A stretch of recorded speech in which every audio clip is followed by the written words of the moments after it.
Dust settles differently after fire. In an archive like mine, where the older shelves remember empires that no longer have languages spoken above, you learn to distinguish the dust of neglect from the dust of aftermath. Neglect lies lightly. It can be lifted by a sleeve, offended by a breath, embarrassed by attention. Aftermath is heavier. It has weight, as if every grain knows something collapsed to make it. It gathers in hinges, in cracked mortar, in the split edges of bindings, in the seams of maps, redrawn too many times by hands, no longer certain what the coastline has agreed to be. Tonight, the dust is of that second kind. Welcome back to the Hidden Stacks. I am Irillian Cantonine, Baelnorn Lore Warden, oath-bound keeper of records, collector of regrettably durable truths, and patient enemy of every summary that says a century of anguish may be explained with a slogan and a finger waved toward blue fire. This is the Lich's tale, and if you have followed me this far through creator race arrogance, giant grandeur, elven grief, human empire, Netherese catastrophe, city charters, borderless factions, and divine constitutional crisis, then you already know the rule by now. Faerûn does not merely suffer disasters.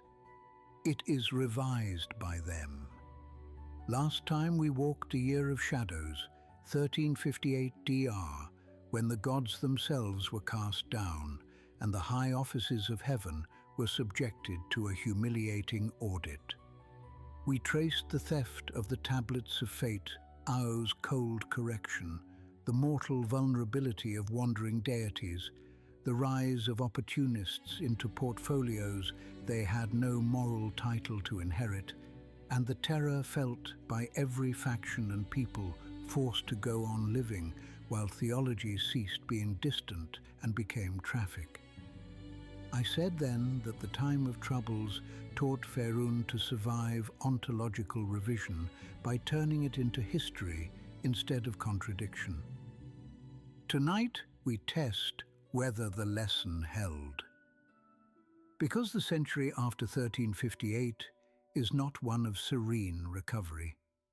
It is a long, nervous interval in which the world has not yet finished paying for divine negligence.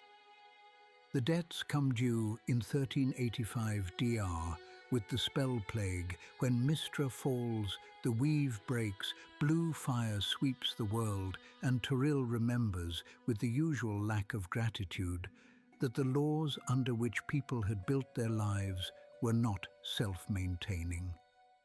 Then, almost a century later, the world convulses again in the second Sundering, beginning in the 1480s, when Ao moves to separate Arbeir and Toril once more, to restore broken balances, recall lost lands, return forgotten gods, and end the long era of upheaval, not by kindness, but by forcing the realms to endure one more transformation in order to become habitable again. And that is our thesis, my apprentice. Not that the spell plague is merely a magical apocalypse, nor that the second Sundering is merely a restoration. Both of those descriptions are true in the way a ruin is technically a building. Tonight, we are after the deeper thing. We are after how a civilization survives when reality itself has spent a century behaving like an unreliable monarch. We will ask what blue fire actually did to daily life, law, trade, piety, maps, and memory. We will walk nation by nation and people by people to the age between 1385 and the late 1480s DR. We will ask what became of Cormyr, Sembia, Netheril, Thay, Mulhorand, Unther, Timanther, Akanul, the Sword Coast, the Dwarven Deeps, the Elven Remnants, the Drow, the Hin, the Genazi, the Dragonborn, and the old islands thought lost. We will watch empires exploit crisis, cities rebuild under impossible conditions, and factions learn once again that a portable network often outlives a proud kingdom. And then we will ask why the age after the Second Sundering, the age nearest to the present, the age in which so many modern companies of adventurers make their names, feels less like peace than like breathing space. There is a difference. Peace trusts the floor. Breathing space merely notices that the ceiling has, for the moment, stopped falling. Before we open the folio of blue fire and broken coastlines, a word from the mortal artisans of structure who continue with admirable courage and a perhaps insufficient fear of cursed manuscripts to sponsor this long excavation through Faerûn's civilizational injuries. This episode is brought to you by Dharma Web Solutions, builders of websites, systems, and digital architecture for people sensible enough to understand that a thing is not well made because it launches dramatically, but because it remains intelligible under strain.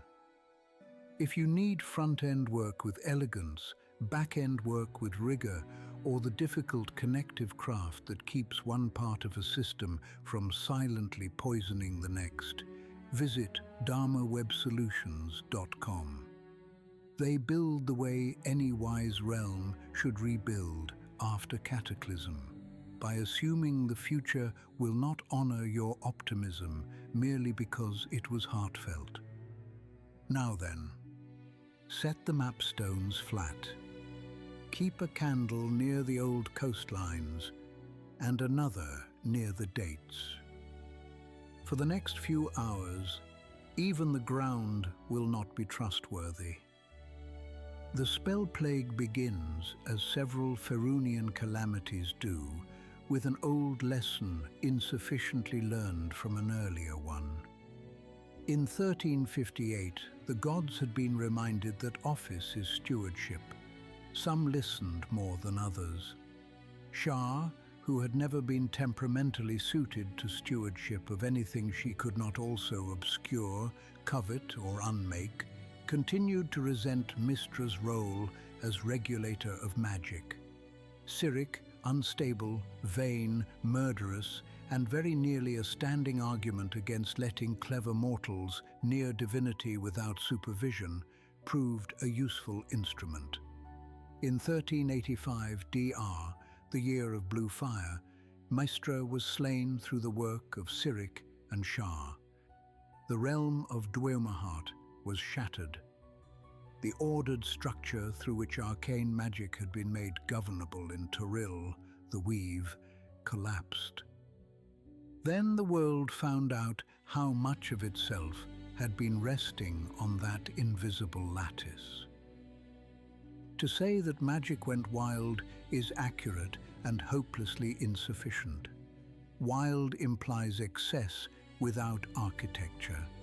The spell plague was far worse because it was excess released from a broken architecture that had already been load-bearing for centuries.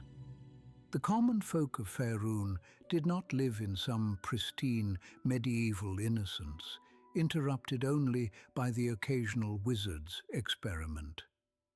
They lived in a civilization threaded with charms, wards, spell-wrought trade, magical signaling, temple workings, inherited enchantments in walls and roads, dormant mythals, hidden seals, cursed ruins held in check, portal networks, living spells, bound monsters, mage lights, weather shaping, healing rites, and countless little dependencies so habitual they had ceased to be noticed. When Mistra fell, those unnoticed dependencies began to fail, twist, or detonate. Blue fire swept across Toril and beyond it. Some were burned to ash, some were remade, some went mad.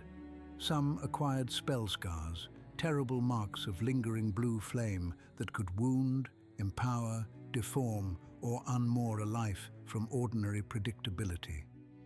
Some landscapes were warped into plague lands, where reality itself seemed to have accepted corruption as a local custom. In places, the air behaved like thought. In others, stone learned to drift. Creatures were plague-changed into horrors whose bodies carried magical injury as a permanent condition. Old wards collapsed and released what they had long restrained. Dead magic zones spread where trusted arts no longer worked. Elsewhere, wild effects struck without warning. Learned spellcasters who had devoted lives to discipline discovered that discipline is no guarantee when the medium of the craft itself has been torn open. Imagine a great library in which every shelf, ladder, hinge, clasp, ink recipe, indexing rule, and page-binding custom has been silently altered in one night. And then imagine people insisting that scholars simply continue their work in a calm and methodical fashion. Faerûn, to its credit, tried. That attempt is called survival. The first decade after 1385 became known for its wailing, and the name is deserved. Arcane magic did not merely become dangerous. For years, it became fundamentally unreliable in a way that forced every realm to reclassify what counted as expertise. A hedge wizard who knew 3 cantrips once mattered little. During the Wailing Years, a hedge wizard who still knew which 3 workings remained safe might become indispensable to a district. Temples were shaken as well, because although the spell plague was not the same event as the Time of Troubles, divine and arcane life in Faerûn are never wholly sealed from one another. The death of Mistra had planar and theological consequences far beyond scholarly spellcraft. Priests, sages, rulers, and caravan masters all discovered together that one of the world's principal governors had been removed, and that removal had not remained politely within her own department. There is a habit among later commentators, usually those who wish to sound severe without doing the reading, of treating the spell plague simply as proof that Faerûn relies too much on magic. This is shallow. The realms relies on magic because magic is real, common, and socially generative there in ways quite unlike the frightened fantasies of less fortunate worlds. The true lesson is not that dependence on magic was foolish. The true lesson is that any infrastructure, no matter how wondrous, becomes civilization's vulnerability when its custodial structure is monopolized by too few beings and too poorly understood by those who benefit from it. That is a harsher sentence, but history preferred it. For ordinary people, the plague years were not experienced as a single coherent narrative. They were experienced as local terrors, a bridge that no longer held the charm against floodwater, a healer whose hands still moved with devotion, but whose miracles arrived twisted or not at all, a child born with blue veins that glowed in the dark, a field where the grain grew overnight to spear height and then dissolved into ash, a well whose water tasted of copper and memory, a merchant route abandoned because the air above it had learned to ignite at sunset, a village convinced it had been spared until a long quiescent ruin nearby woke and disgorged something that had only ever remained contained because forgotten mages once renewed a seal every spring. You must dwell on such examples because otherwise the spell plague becomes too grand to understand. Disaster is always interpreted locally. An empire falls one household at a time. Yet blue fire did more than wound lives and scramble craft. It reopened a wound in cosmology older than most mortal memory. You will recall from our earliest episodes that Toril and Abair were not always wholly separate in the way later ages took for granted. Their division belonged to ancient, divine and primordial conflict, to old arrangements made at the birth of the world's present order. The spell plague weakened those boundaries. The result was not a neat philosophical reunion, but a brutal exchange of geography. Portions of Toril and Abair traded places. Coasts changed, whole lands vanished. Others appeared where no Faerûnian map had expected them. This is one of the reasons the spell plague feels so difficult to narrate cleanly. Most disasters kill, impoverish, and traumatize while leaving the underlying frame of place recognizable. Even a great war usually ends with the mountains where they were and the sea still answering to its old name.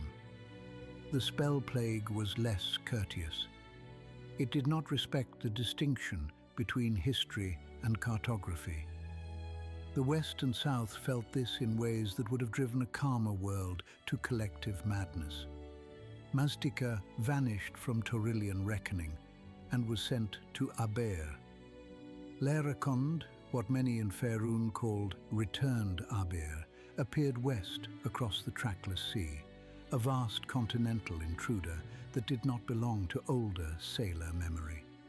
Chult, already remote and fever-haunted, was cut off from the mainland and became an island for much of the age. Lantan disappeared. Nimbral vanished. Halruar seemed destroyed in spectacular magical ruin, though later records make clear that much of it had in truth been shifted into Abair by desperate wizardry at terrible cost. In the east, whole political orders were overwritten by arrivals from Toril's sibling world. The familiar was not merely wounded, it was substituted. And when a land is substituted, my apprentice, every social fact built upon place must be renegotiated. Who owns the road if the road now leads to a city that was not there last spring? Who collects harbour dues if the harbour floor has risen, or the sea has retreated, or the peninsula is now an island, or the ships arriving speak of primordials, dragon tyrants, and a sun that seemed wrong? Whose gods govern soil that has changed worlds? There is no tidy answer. There are only disputes made urgent by hunger. Consider the Sea of Fallen Stars, that old inland spine of Faerûnian commerce to which I have returned more than once, because so much of the continent is written around it. When the spell plague tore open great ruptures to the Underdark, the sea partially drained. The underchasm formed where the landrise and surrounding reaches collapsed in catastrophic ruin. Vast areas of the Shah were swallowed. The Great Rift, ancestral stronghold of the Gold Dwarves, was devastated. Surface settlements died, under-realms were broken, and established ports found themselves suddenly cut off from the trade logic that had sustained them for generations. A people can survive taxation, it can survive a bad king, it can even survive a season of raids. But when the sea itself resigns from its office, whole commercial civilizations are forced to improvise new reasons to exist. The eastern inner sea lands learned this brutally. So did the peoples of the old empires. Unther was overwhelmed and displaced. Lands associated with dragon-born Timantha took its place. Portions of Aberan Shire arrived to form Akanul amid regions of Chesenta and Chondath. Mulhorand was shattered so thoroughly that High Imiskar later rose upon its ruins, a bitterly ironic inheritance in light of our previous discussion of Imaskari sins and the Mulan peoples they once stole. Faerûn had always contained old injustices. The spell plague had a savage talent for reopening them in new forms. Remember, too, that these were not empty territories exchanging themselves like counters on a sage's table. They were inhabited. Peoples crossed unwillingly between worlds. Some found opportunity in the confusion, some found only exile under a changed sky. Dragonborn from Abir arrived bearing a cultural memory unlike that of the peoples around them.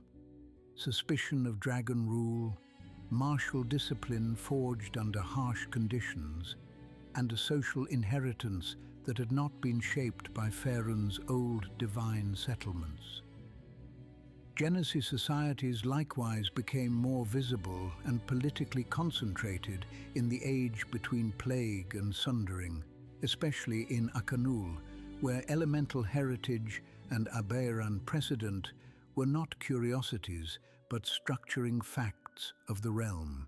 Meanwhile, Tyrillian peoples whose homes had vanished or been warped into surreality became refugees not merely from war, but from cosmological displacement. A refugee from a burnt village hopes to return when the raiders are gone. A refugee from a traded world has no such comfort. This is what the spell plague did to identity. It made geography provisional, and when geography becomes provisional, ancestry, law, cult, tax, language, and belonging all lose one of their chief anchors. No wonder the age became so full of hard men with simple programs. Confusion is excellent soil for them. By roughly the middle of the 1390s DR, the rawest immediate surges of the spell plague had ebbed. That fact, though true, can mislead. A fever ending is not the same as health returning. The century that followed was not a postscript, but an age in its own right, and an ugly one at that. Blue fire ceased to move with its first frenzy, but the world it had remade remained altered. Plague lands persisted. Spell-scarred folk remained among the living, feared, exploited, pitied, weaponized, or driven away according to local character and local cowardice. Earth motes floated where hills ought to have stayed obedient. Regions once prosperous became uncanny frontiers. The old assumptions of pre-1385 scholarship no longer matched present conditions. So the realms did what all long-lived civilizations do after a shock they cannot reverse. It normalized the intolerable. That sentence should trouble you. It ought to. But normalization is one of the species' greatest adaptive arts, and Faerûn is full of species. Markets reopened where they could. New roads formed around broken old ones. Local hedge traditions learned to navigate zones that prestigious academies had not yet classified. Entire professions arose around catastrophe management, scavengers of blue flame ruins, brokers in plague-land salvage, healers specializing in spell-scar afflictions, smugglers who knew which dead magic corridors could conceal a caravan from magical detection, priests who built reputations on knowing how to tell divine omen from plague hallucination, and adventurers, always adventurers, who discovered that a world full of injured magic is also a world full of disturbed relics, loosened wards, and newly reachable depths. Understand what that means for social tone. The age between spell plague and sundering is not defined only by fear. It is defined by adaptation under fear. Children are born who never knew pre-plague coastlines. Apprentices train using magical assumptions their grandparents would have considered grotesquely provisional.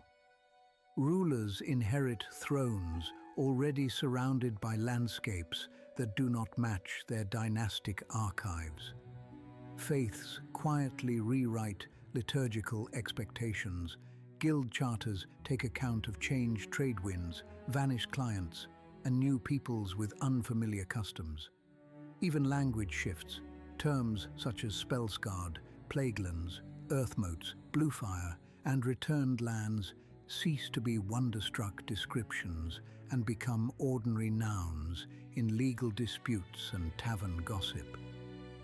Civilization survives by filing disaster into vocabulary. It is not noble, it is effective. This, incidentally, is why later nostalgia for the pre-plague world must be handled with suspicion. There were indeed grievous losses. Many regions were disfigured or erased, but history is not purified by injury.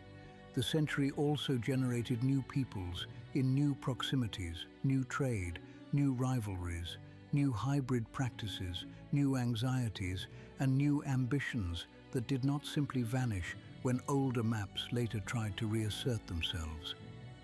One of the most important truths about the Second Sundering, which we will reach in due course, is that restoration in Faerûn is never total. The world does not become innocent again just because a god or over-god says the correction has been made. The scar remains in the habit, and habits are what make the later age intelligible. Let us begin our tour of the century's great political injuries, where old heartland confidence met new imperial opportunism. Cormyr, Sembia, the Dalelands, and the returning shadow of Netheril. Cormyr, for all its flaws, is one of those rare Faerûnian realms whose institutions are strong enough that its history can survive the personalities of individual rulers. That matters enormously in an age of magical convulsion. The purple dragon crown, the war wizards, the habits of service, the deeply internalized sense that Cormyr is not merely a throne, but a public thing to be defended. These prove resilient under pressures that would have reduced thinner polities to feuding spoils. Cormyr suffers from the spell plague, as all realms do. It is not exempt from magical disruption, shaken loyalties, and the inherited instability of the age.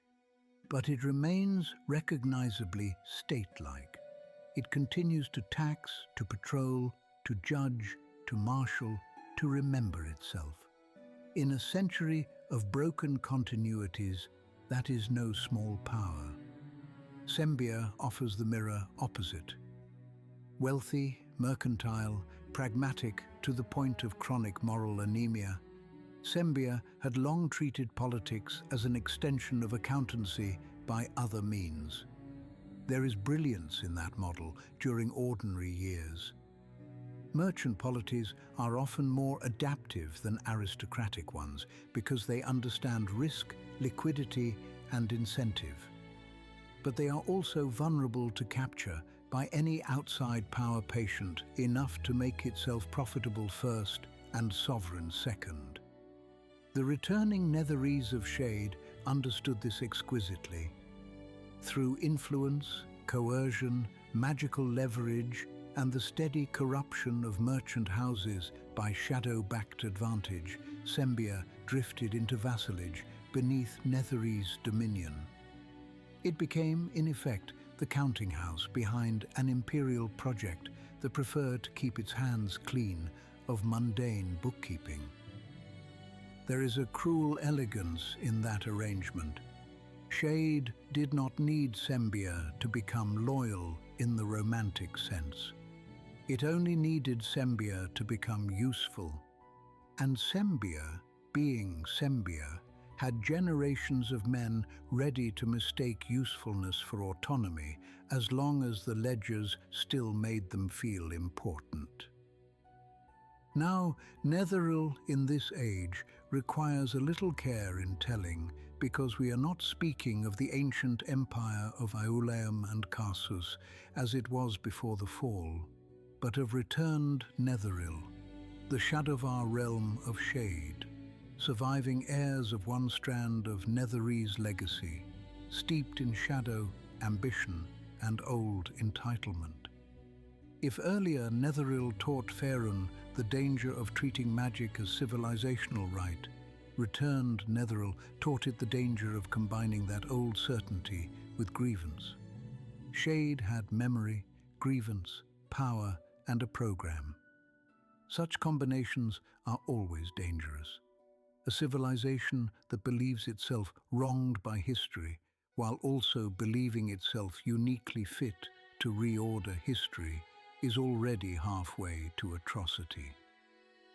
The Dale lands and Cormanthor therefore found themselves again in the path of an empire built upon nostalgia, armed with modern means.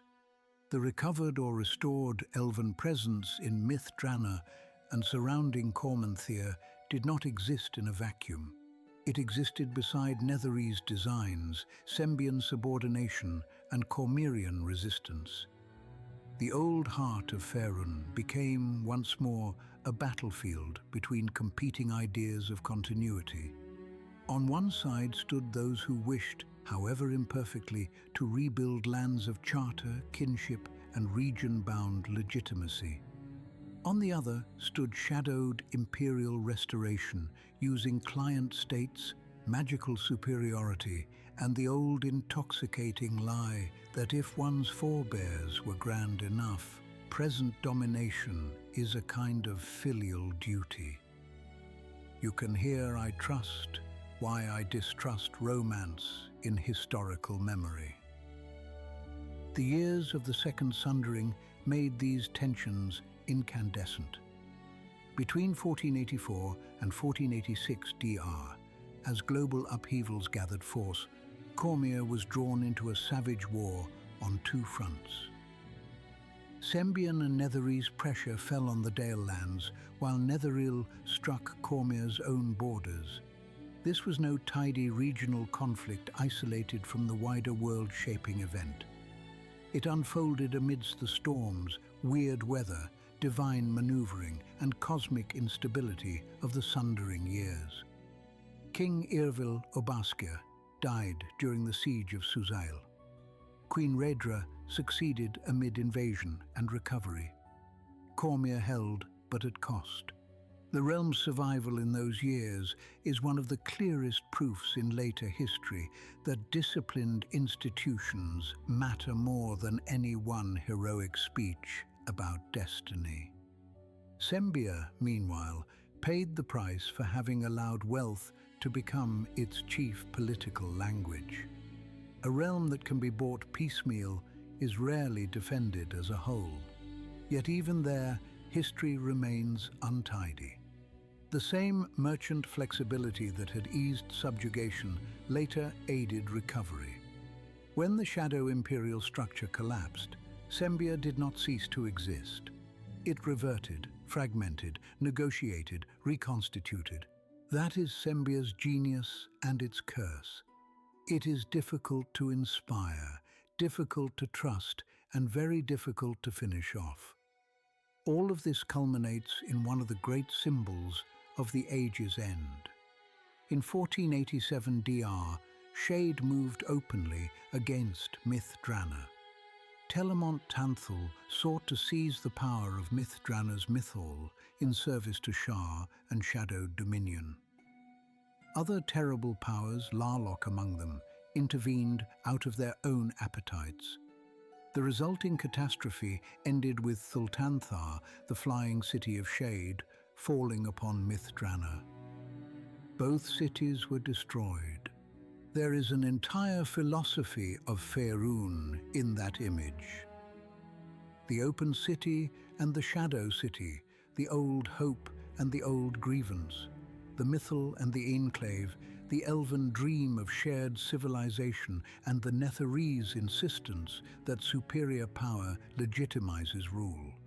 all crashing into mutual ruin under the strain of one age too many. Do not, however, mistake destruction for neat resolution. The fall of Shade did not erase Nethery's influence from memory any more than the ruin of Myth Drana erased the idea it had embodied. But it did do something crucial for the later age. It removed from the board one of the great, overmighty imperial actors whose mere continued existence would have kept much of Faerûn trapped in permanent escalatory crisis. Breathing space, as I said, is not peace. It is what follows when one of the hands strangling the map finally slips. If the Inner Sea heartlands teach us about imperial pressure, the North and Sword Coast teach another lesson. How fragmented regions become narratively fertile precisely because they are not ruled successfully by any single grand design. This matters more than many realize. The Sword Coast had always been a region of proud cities, long roads, dangerous wilderness, maritime wealth, old ruins, rival lords, and the permanent inconvenience of monsters refusing to respect commercial planning. The spell plague did not create that condition. What it did was intensify the contrast between resilient urban nodes and the unstable lands between them. Waterdeep remained, as so often, a study in civic stubbornness. It suffered magical turmoil. Some of its deeper and stranger systems reacted violently. Yet Waterdeep endured because it had breadth. Guilds, noble houses, harbour wealth, hidden defenders, layered wards, neighbouring hinterland, and, this must be admitted, a long cultural habit of expecting trouble and monetizing recovery. A city that has already survived dragons, masked politics, subterranean menace, and routine magical eccentricity is not easily taught despair by one more century of the impossible. Waterdeep, after the plague years, is not untouched. It is simply very practiced at remaining a city while history misbehaves around it. Neverwinter offers a harsher case. The city did not receive the same iconic wound in 1385 that other regions did, but the Age of Upheaval still found it. The old Alagondar line failed. Luskan and outside meddlers circled like gulls over a wreck. Then, in 1451 DR, Mount Hotenau erupted. The destruction was immense. Fire, ash, earthquakes, plague-changed corruption, and the release of long-contained forces turned the city and surrounding lands into a theatre of calamity. Refugees fled. Helm's Hold became infamous for the cruel handling of those afflicted by spell plague-derived suffering. Neverwinter transformed from a prosperous jewel into a city defined by contested rebuilding. This, too, is one of the great patterns of the later realms. Cities do not simply survive or die. They become arguments over who gets to rebuild them. Around Neverwinter, that argument involved nobles, adventurers, sellswords, surviving citizens, outside capital, old secrets beneath the city, dwarven interests in Gauntlgrim, drow incursions tied to House Zorlarin and Menzoberranzan's wider ambitions, Netherese manipulation, Thayan scheming, and the always looming fact that a shattered city is irresistible to people who think catastrophe is a vacancy sign. Neverwinter's eventual recovery under Lord Neverember is therefore not merely a municipal story. It is a lesson in post-cataclysm legitimacy. If you rebuild, whom do you owe? If outsiders save your walls, what claim do they acquire over your future? If the lawful heir is absent, dead, or politically insufficient, when does practical governance become accepted rule? The later north is full of such questions. Silvery Moon and the wider Silver Marches likewise reveal how thin confederated peace can become when wider cosmological crisis emboldens old enemies. In the mid-1480s, DR, the War of the Silver Marches pitted the orcs of many arrows against the cities and holds of the north. This conflict unfolded during the same years as the Second Sundering's broader upheavals. Mark the implication. While gods, chosen, coastlines, and old empires were all in motion, frontier societies still had to deal with the perennial truth that orc kingdoms, dwarf holds, human leagues, elf communities, and trade towns each read instability as either danger or opportunity, depending upon their hunger and leadership. The Sundering was global. Its consequences were always local. As for Baldur's Gate, no survey of this age should omit it, because the city serves as an excellent example of how even where geography remained comparatively recognizable, the moral atmosphere of the age could turn murderous with astonishing speed. In the early Sundering years, the city was already riven by class resentment, ducal tension, mercantile anxiety, and the old inheritance of Bahal's bloody cultic shadow. In 1482, DR, that inheritance flared violently, and Bahal's long-laid contingencies bore fruit in a crisis that reminded the entire Sword Coast that gods associated with death and murder do not cease to influence urban politics merely because generations have passed since their last spectacular appearance.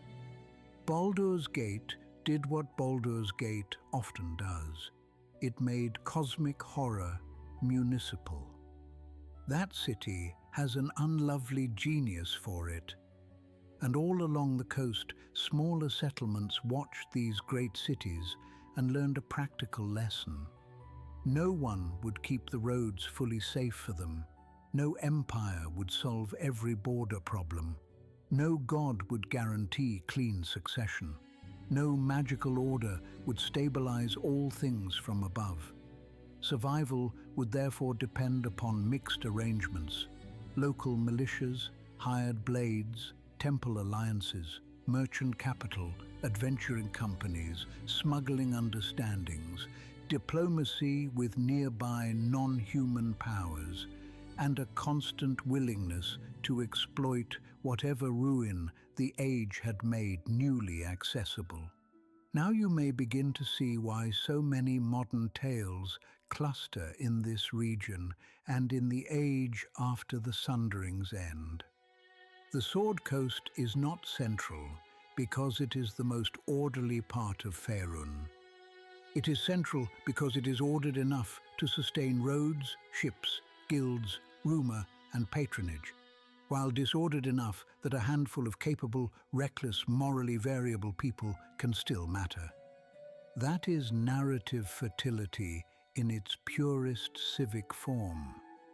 Because you specifically asked what the major factions were doing during this age, let us step aside from crowns and coastlines long enough to watch the portable powers.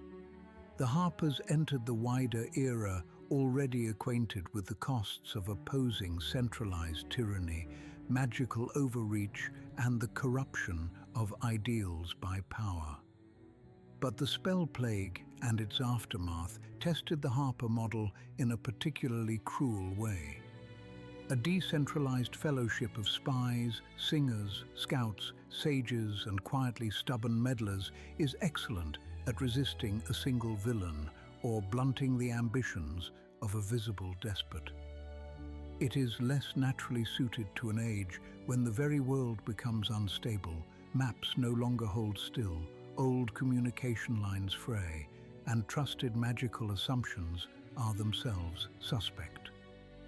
The Harpers persisted because persistence is among their greatest arts, but they did so by becoming even more local in some places and more networked in others. Individual cells, patrons and elder figures such as Storm Silverhand and her peers mattered immensely because the organization's strength in an age of upheaval lay not in acting like a state, but in preserving moral and informational continuity across states too busy surviving to recognize what they were losing. When later generations praise the Harpers for keeping balance, they often make the phrase sound airy and harmless. It is not. In plague and post-plague years, balance meant preserving roots of warning, safeguarding lore before damaged realms destroyed it, frustrating the rise of would-be absolute powers, and ensuring that when a city or realm reached for the easiest authoritarian answer to chaos, someone nearby still remembered how to resist. The Harpers could not stop the spell plague. No mortal network could. What they could do and did is keep the realms from forgetting alternative ways of living, while louder powers insisted that only empire, necromancy, or terror could manage the age. The Zhentarim, by contrast, were built for uglier weather. Earlier in our series, I called them an immortal nation of appetite organized into logistics. The post-plague century proves the description. Gentil Keep had already suffered grievously in prior turmoil, and the Black Network's old dream of naked territorial domination had become more difficult to sustain in a world where major geography itself might revolt. So the Zhentarim continued their long evolution from would-be territorial empire into something more distributed and in many ways more insidious. A mercenary, mercantile, intelligence and coercive network able to survive the loss of strongholds by investing in roots, contracts, influence, and the simple evergreen demand for violence on retainer. This is not moral improvement. It is strategic adaptation. A kingdom may denounce the Black Network and still hire its blades when the local situation becomes embarrassing. A merchant who swears disgust at Gent methods may still take Gent financing when ordinary credit has dried up. A frontier lord who would never openly invite Banite tyranny may still purchase security from a plausible intermediary who asks no theological questions. That is how the Zhentarim survive ages of upheaval. They cease demanding that the world love them and concentrate instead on making sure the world keeps needing them. Thay and the Red Wizards occupy yet another position in this grim ecology. The chaos of the spell plague aided Sas-Tam's consolidation. Thay, long a magocratic and morally diseased realm, became more thoroughly bent beneath necromantic statecraft. The Red Wizards abroad changed as well. Their famed enclaves, already a mechanism for extending Thayan influence through trade and magical service, remained one of the most important examples in Faerûn of how an institution can export itself even when its homeland's reputation is poisonous. During and after the plague years, a Red Wizard abroad might appear less as the representative of a conventional nation and more as an emissary of a trans-regional expertise cartel backed by a terrifying homeland. Some sold magical goods, some spied, some recruited, some defected, as Red Wizards so often do, because magocracies produce excellent traitors as a side effect of overestimating merit and underestimating ambition. Sas-Tam's great gift to history, if one can insult the word gift in that fashion, was to demonstrate that in an age when divine order had wavered and arcane order had fractured, necromantic bureaucracy could look to some observers like stability. The dead obey. Dread rings function. Ritualized cruelty is predictable. For frightened or power-hungry minds, this has appeal. They, in the post-plague century, therefore serves as one of the age's darkest warnings. When people are exhausted enough by instability, they may begin to envy the efficiency of monsters. Nor were these the only networks learning. Churches adapted, merchant costers adapted, smuggler leagues adapted. The cult of the dragon, never content to leave the world in peace when it might instead improve matters through dracoliches, prophecies and apocalyptic schemes, also mutated with the age. Yet among all these, the Harpers, Gentarim and Red Wizards remain the clearest triad for understanding the late era of upheaval. One fought to preserve freedom and balance without becoming sovereign. One pursued wealth and influence through portable coercion. One married arcane expertise to national terror and discovered that exile can itself become a distribution model. When the ground shifts, factions with feet everywhere prosper. That is not encouraging. It is, however, useful to remember when later centuries wonder why these names keep returning like bad pennies and inherited grudges.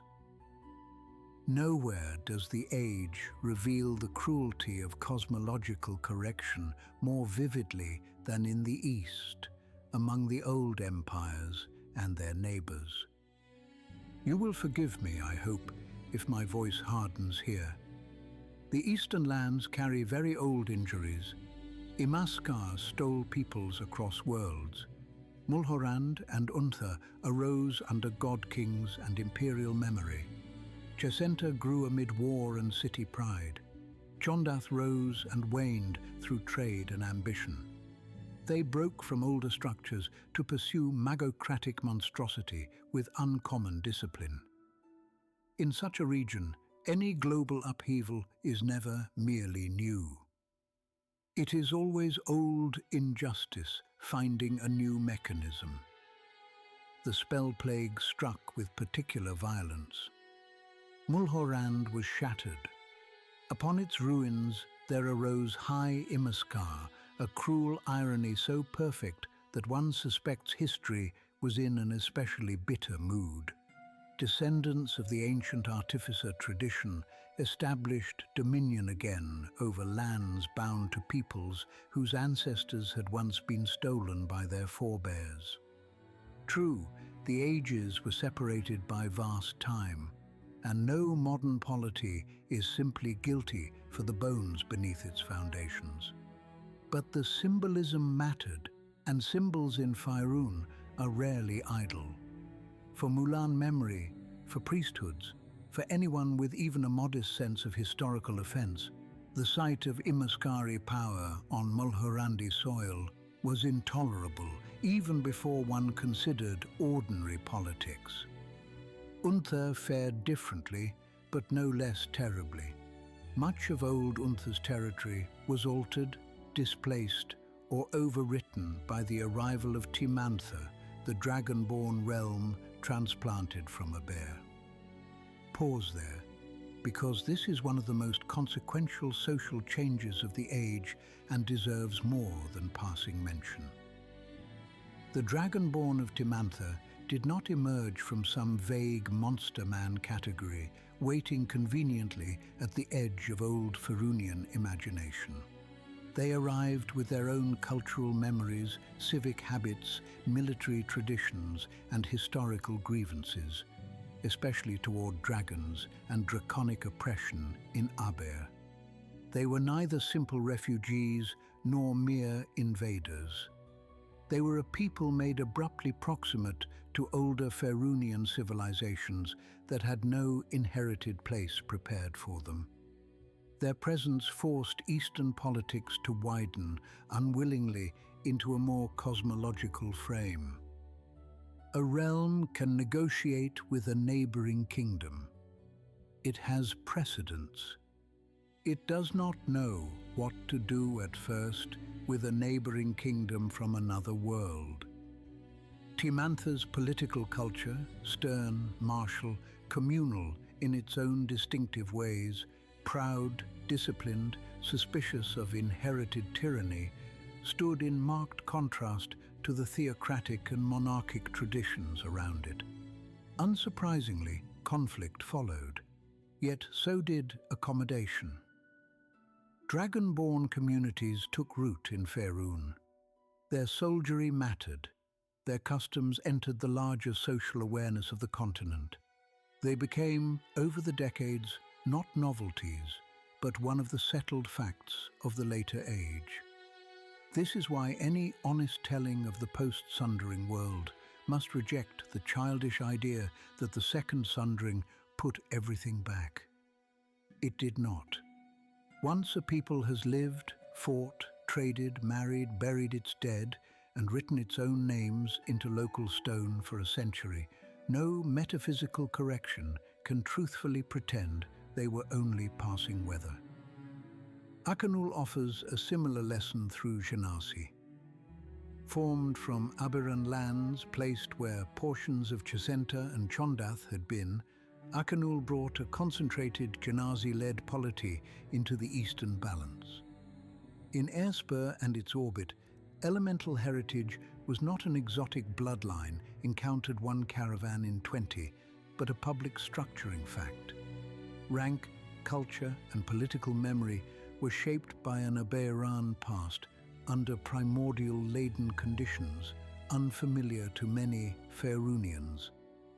The Genasi of this era, even physically, carried traits associated with the post-plague age that set them apart in public imagination. Again, the point is not novelty for its own sake. The point is that the spell plague altered the social composition of Faerûn in durable ways. Chesenta, meanwhile, lived through the age as Chesenta usually lives through things, with ferocious city identity, military volatility, and a chronic inability to remain boring. Parts of it were obliterated or transformed by the making of the Underchasm and related upheavals, yet Chesenta endured and in some periods prospered. Chazar's legacy and disappearance hung over it. Civil conflict and external rivalry kept it tense. Its very survival is instructive. Regions defined less by centralized ideological statehood and more by competitive urban pride can sometimes survive world-shaking events better than rigid empires, provided their rivalries do not become wholly suicidal all at once. Then comes the second Sundering, and the East again becomes a place where old gods and old grievances acquire fresh bodies. The Mulhorandi deities, or at least their lineal and incarnational power through chosen mortal descendants, return to active prominence. Mulhorandi loyalists and Mulan memory, aided by powerful actors such as Nezram the World Walker, rise against High Imaskar. The result is the restoration of Mulhorand in new form and the driving back of Imaskari power. Note the pattern. Restoration, yes, but not a simple recovery of the pre-plague state. Too much had happened. Too many had died. Too many layers of occupation, displacement, and adaptation had intervened. What returned was legacy re-inhabiting altered ground. Unther too returned during the Sundering, though diminished, and its restoration did not produce a polite administrative transition. Untharan claims collided with Timantharan realities. Lands were contested. Refugees and returnees alike had to decide whether ancestry, possession, divine sanction, military necessity, or plain exhausted practicality should govern legitimacy. Some Mulani refugees were eventually incorporated among the Dragonborn after conflict and alliance.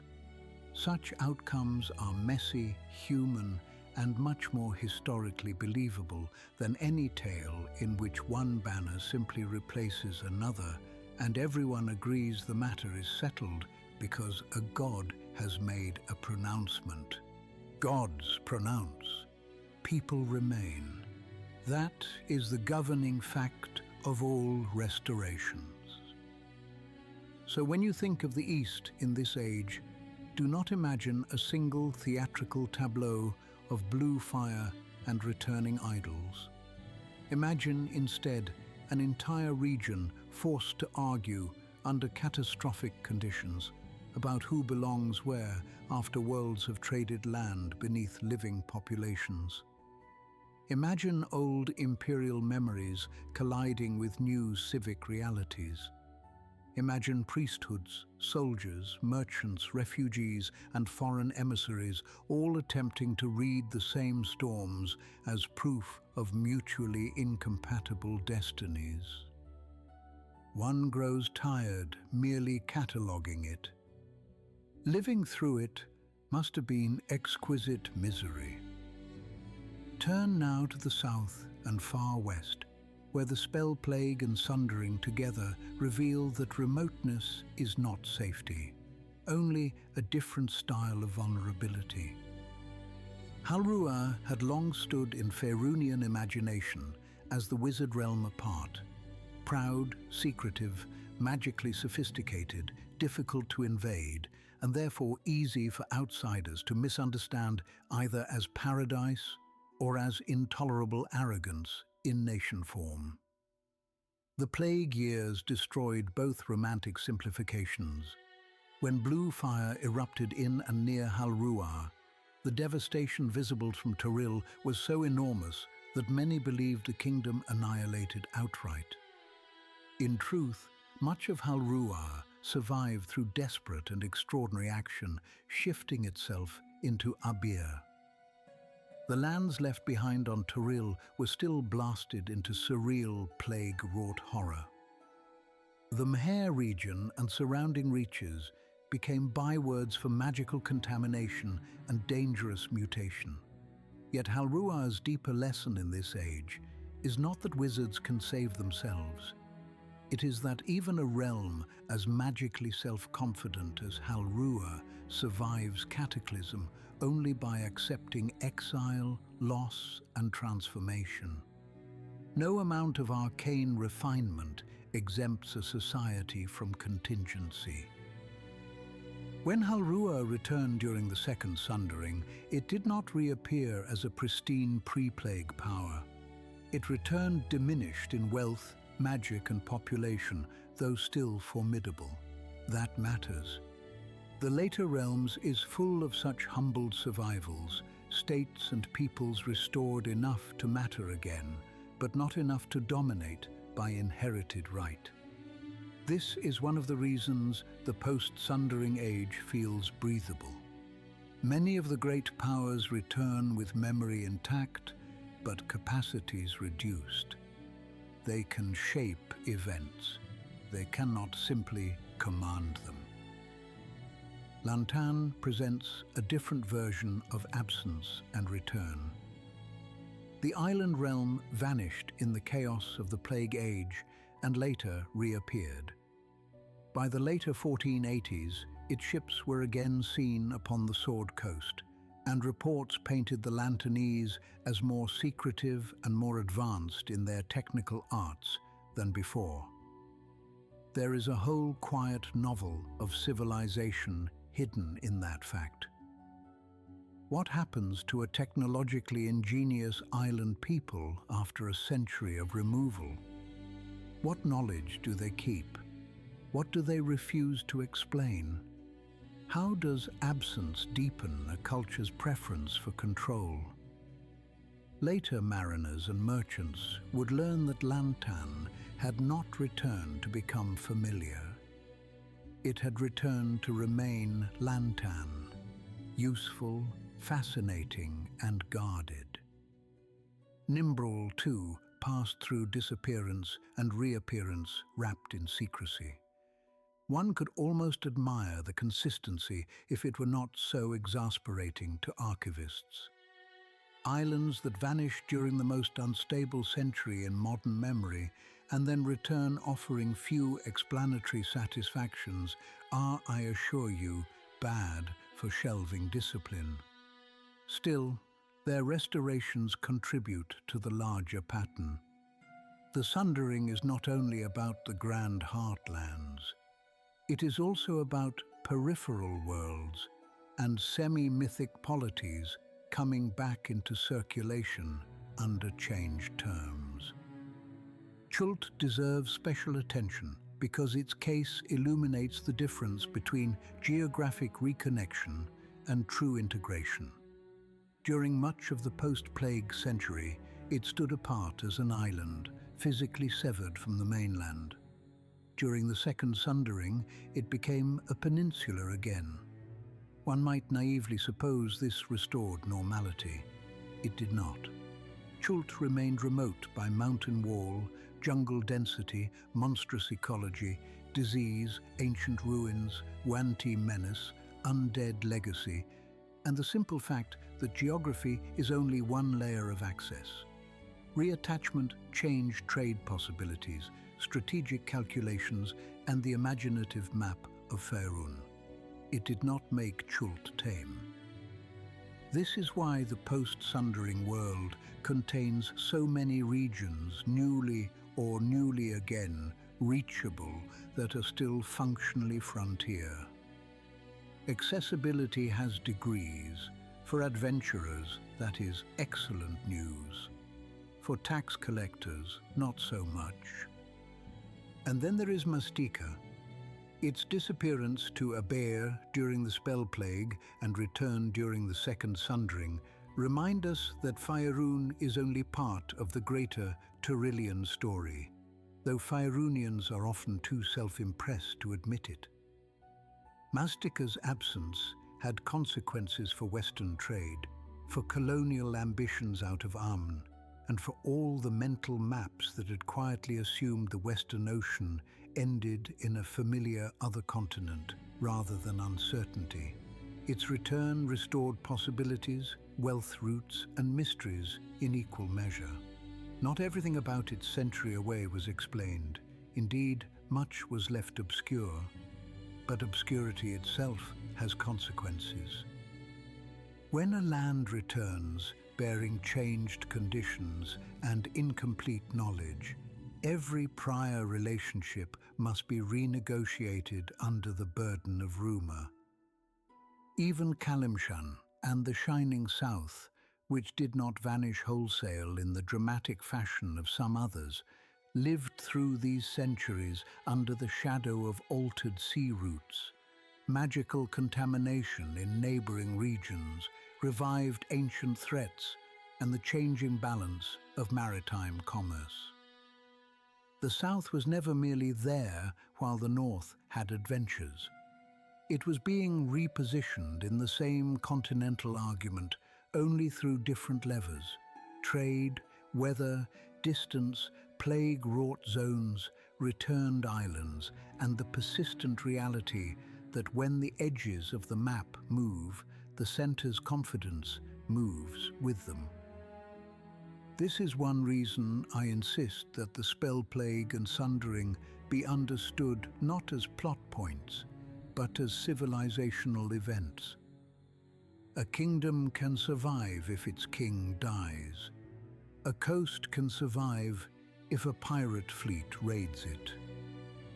A civilization begins to feel metaphysically uncertain when islands vanish, continents swap, peninsulas sever, inland seas drain, and then, a century later, some of these things reverse while others do not.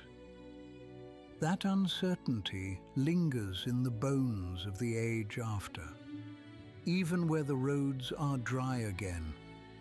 The non-human peoples of Faerûn did not experience these upheavals as background noise to human empires. They experienced them as direct assaults on ancestral continuities older than many human crowns. Take the dwarves first, because dwarven history makes the costs of geological violence impossible to sentimentalize. The Great Rift, old home of the Gold Dwarves, was wrecked in the Spell Plague's rearrangement of the Southlands. Underhome and surrounding systems were devastated amid the vast collapse that helped form the Underchasm. For a people whose memory is literally built into worked stone, whose politics are mediated through holds, gates, roads under mountains, and the physical endurance of clan architecture, such losses are more than demographic. They are mnemonic amputations. A dwarf does not merely lose a city when a deep realm falls. He loses the stone grammar through which ancestors remain publicly legible. Yet dwarves are maddeningly difficult to erase. Some return to ancestral grounds, some retreat and refortify, some adapt on the surface without pretending to enjoy it.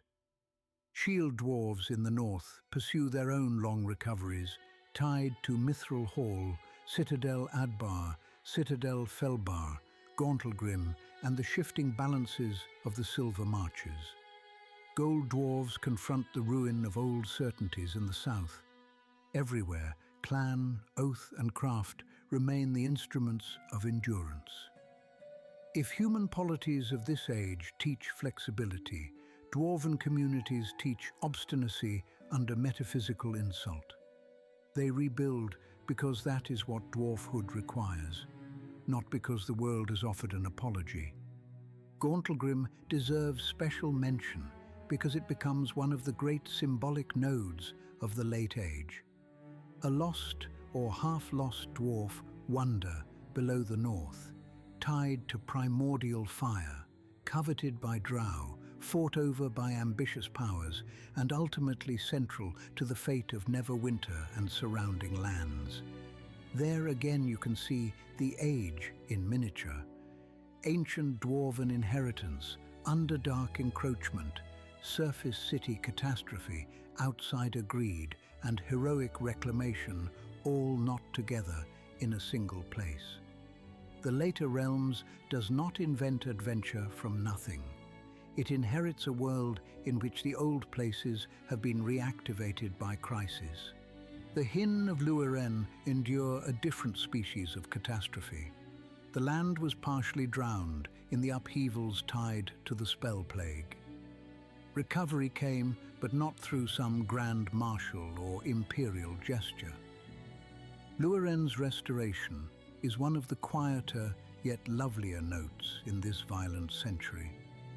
The Hin rebuilt in their own way, pastoral, practical, more attentive than before to roads, bridges, and the little infrastructure that keeps a small people from being trapped by large disasters. There is history in that humility. Not every civilizational response to catastrophe takes the form of banner, crown, or prophecy. Sometimes it takes the form of better drainage and wider bridges. Mock that if you like. The road will still be passable when your glorious ideology has turned to reeds in a ditch. As for orcs, goblinkin, and other peoples so often lazily sorted as mere background threats, the age reveals again that no people remains static while the world convulses. The kingdom of many arrows in the north, for example, belongs to a larger pattern in which orc political organization, statehood, and conflict with neighboring dwarven and human powers continue to evolve. The War of the Silver Marches during the Sundering years is not simply monsters attack. It is one more chapter in the history of a realm trying to exist amidst hostile neighbors, internal pressures, and the perpetual temptation of conquest. You need not idealize such powers to understand that they, too, read cosmological instability as opportunity or omen. The Underdark as a whole becomes even more dangerous and politically consequential in this age.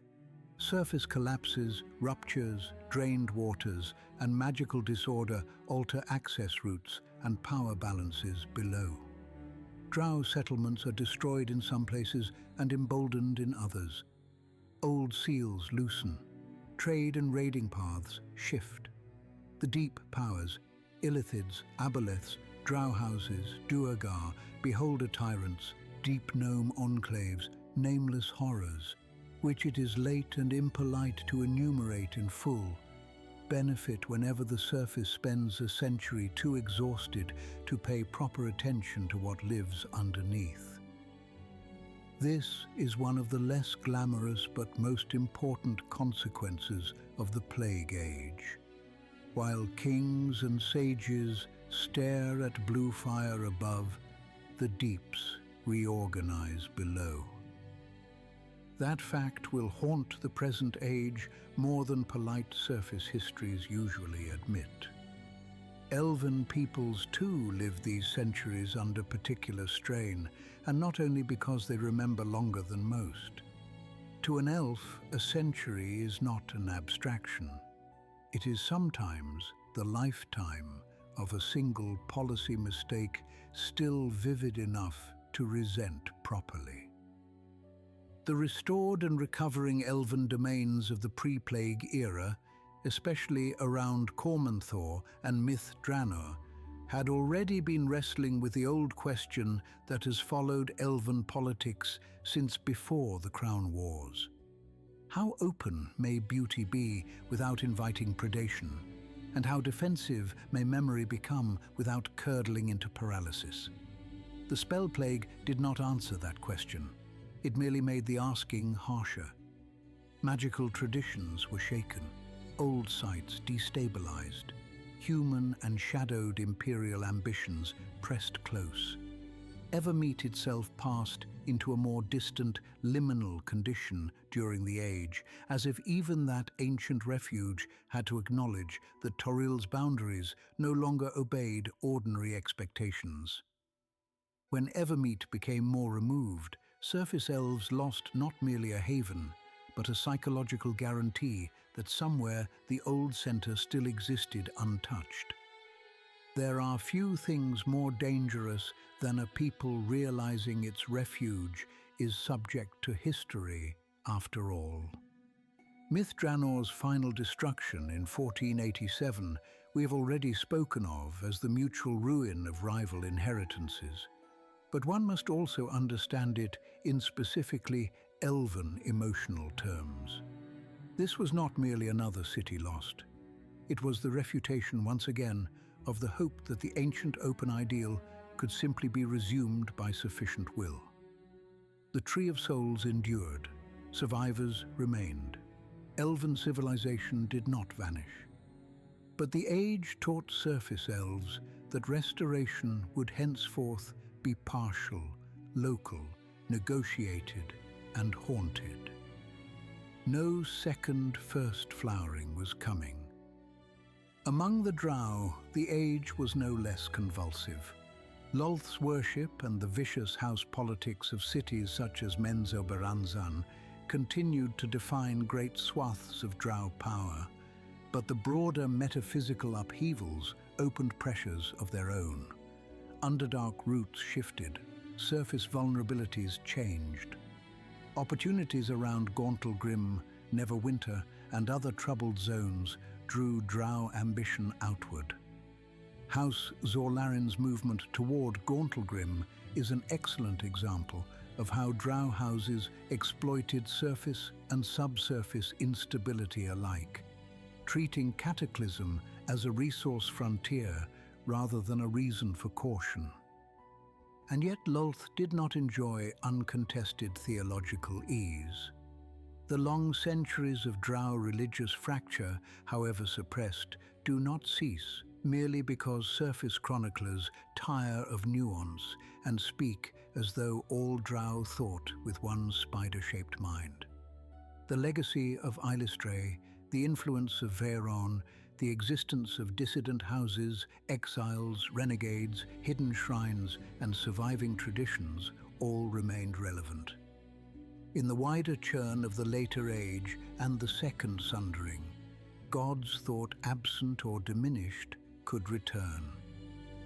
Illustra's restoration to active divine life in the Sundering years matters not because it suddenly redeemed all Drow society. History is never so obliging, but because it reintroduced at the highest level a living alternative to Lolth's monopoly on Drow destiny. That is no small thing, for a people repeatedly told that treachery, cruelty, hierarchy, and sacrificial fear are their nature. The return of a goddess who insists otherwise is itself a geopolitical event. The same may be said in different register of Faerûn's return. When old divine claimants re-enter the field, priesthoods, cult loyalties, secret cells, and long-suppressed ambitions all shift.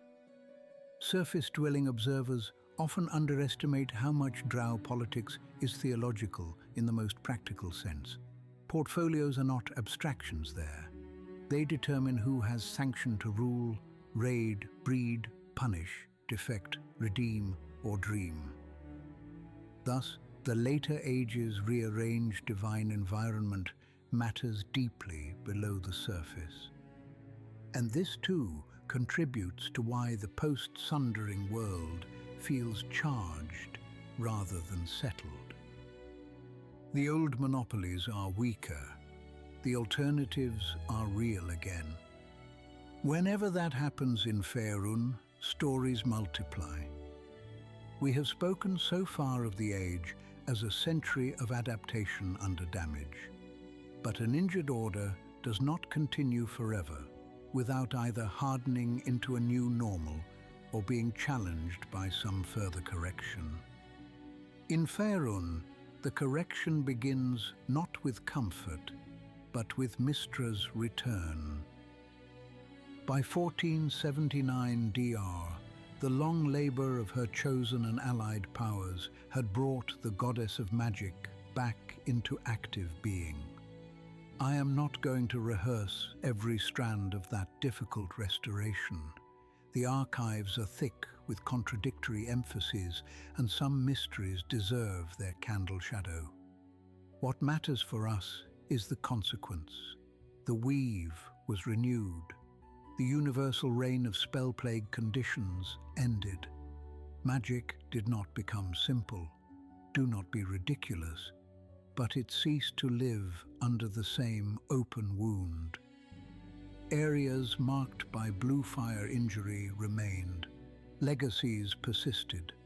Spell-scarred people did not simply become tales, yet the world could feel again that magic had a custodian. Pause and consider how enormous that is. For nearly a century, Faerûn had lived under the knowledge that the regulatory body of arcane life had once been murdered, and that all subsequent magical practice existed in the aftershock. When Mystra returned, even before later global corrections were complete, the psychological climate of the realms shifted. Wizards relearned confidence very carefully.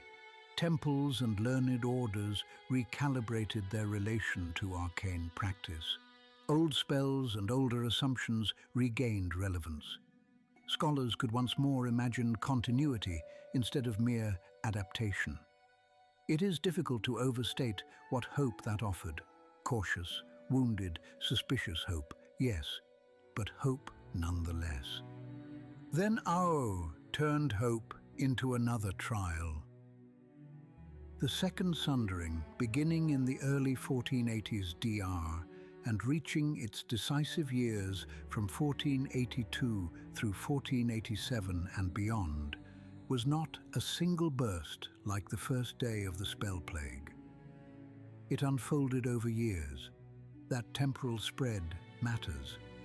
The realms did not wake one morning to find a divine decree tidily posted upon every temple door reading, "Regret the inconvenience, world restoration in progress." It endured a sequence of calamities, portents, weather distortions, wars, awakenings, returns, and impossible reports.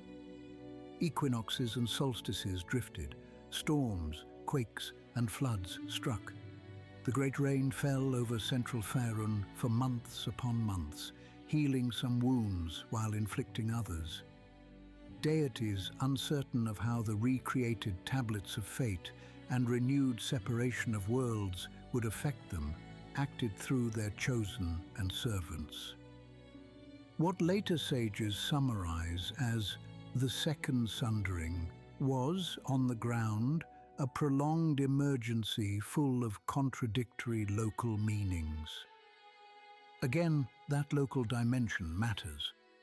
To a sage in Candlekeep, the event might appear as a grand metaphysical redress, Au restoring the balance between Aber and Toril, ending the era of upheaval, repairing much that the spell plague had broken, and repositioning divine offices in accordance with renewed order. To a farmer in flooded Cormyr or a sailor watching coastlines go strange again, it felt less like metaphysical redress and more like the world had decided to conduct surgery without anesthesia. Yet this time, the surgery had intention. That distinguishes the Sundering from the spell plague in the moral imagination of the realms. The spell plague is remembered as the consequence of divine crime and magical collapse. The Second Sundering is remembered, however painfully, as a correction, even by those who hated living through it. It was devastating, yes. It brought war, loss, hunger, and new uncertainty. But its arc bent toward renewed boundaries, renewed divine order, and renewed geographical legibility. It sought not merely to reveal that the world could break, but to insist that it need not remain indefinitely broken in the same way. The gods, too, were reshuffled by this age's end. Powers long absent or thought dead returned in various fashions by the conclusion of the Sundering years. Mystra stood again among them. Eilistrae returned, Faerûn returned, Helm returned, Baal's bloody claims reasserted themselves. Other old divine names regained presence.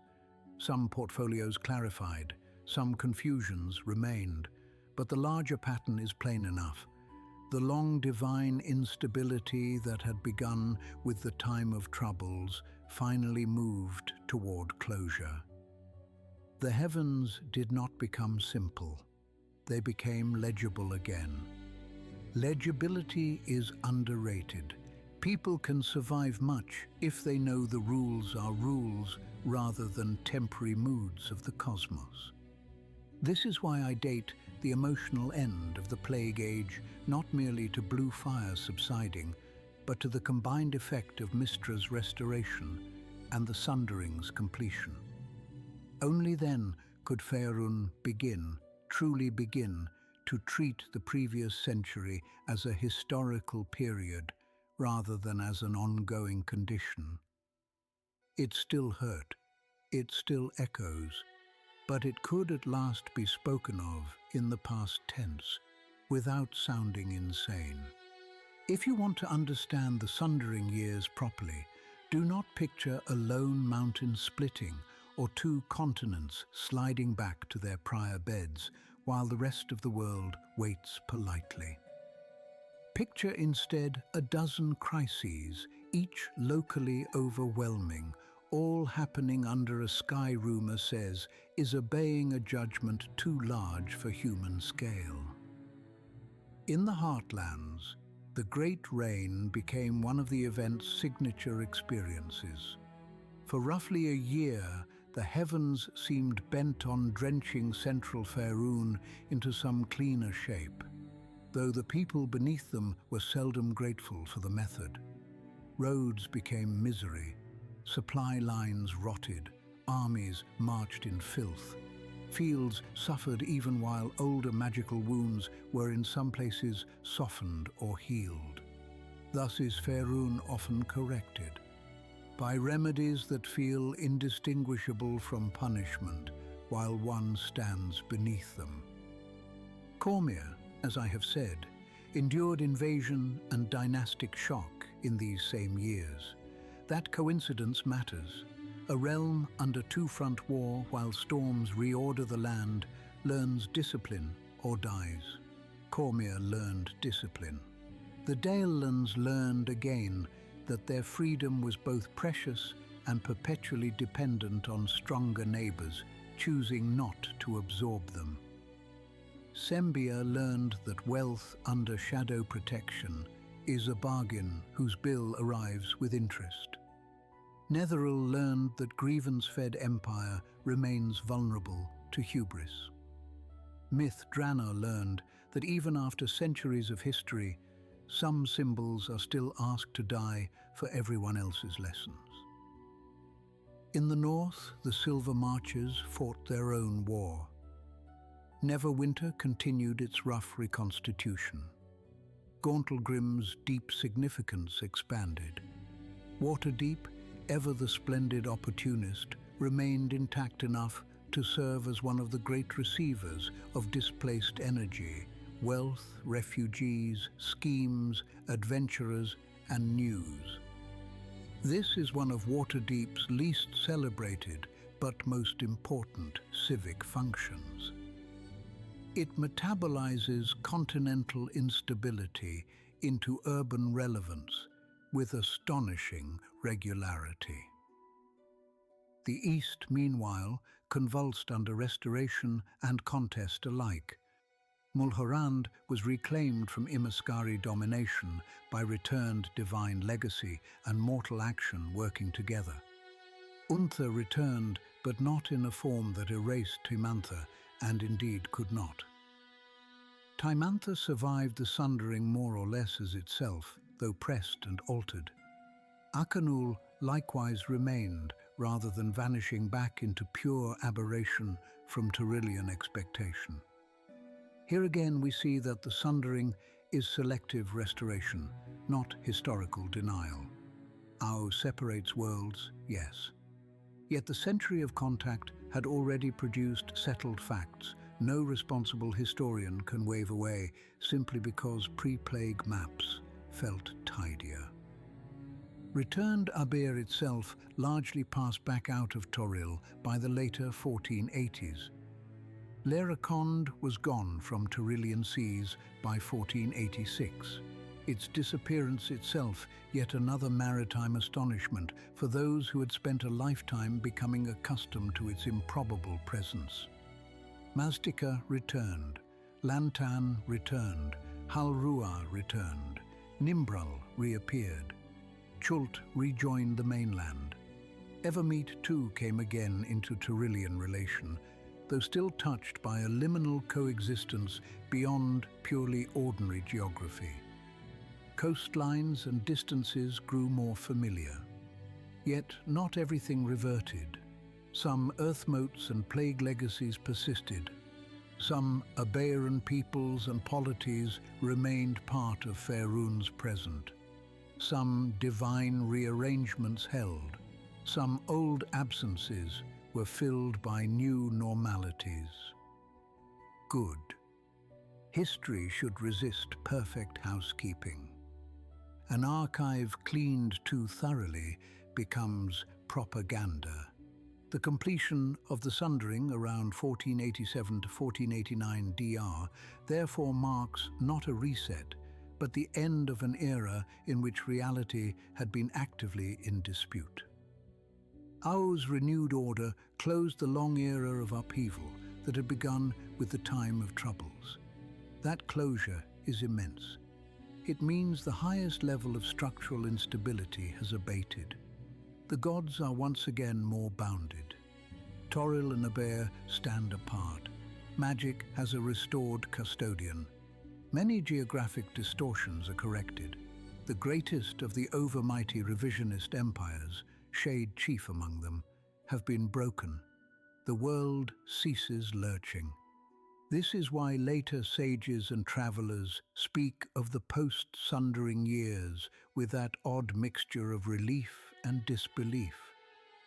The floor after generations of movement is floor again. No wonder people begin walking farther.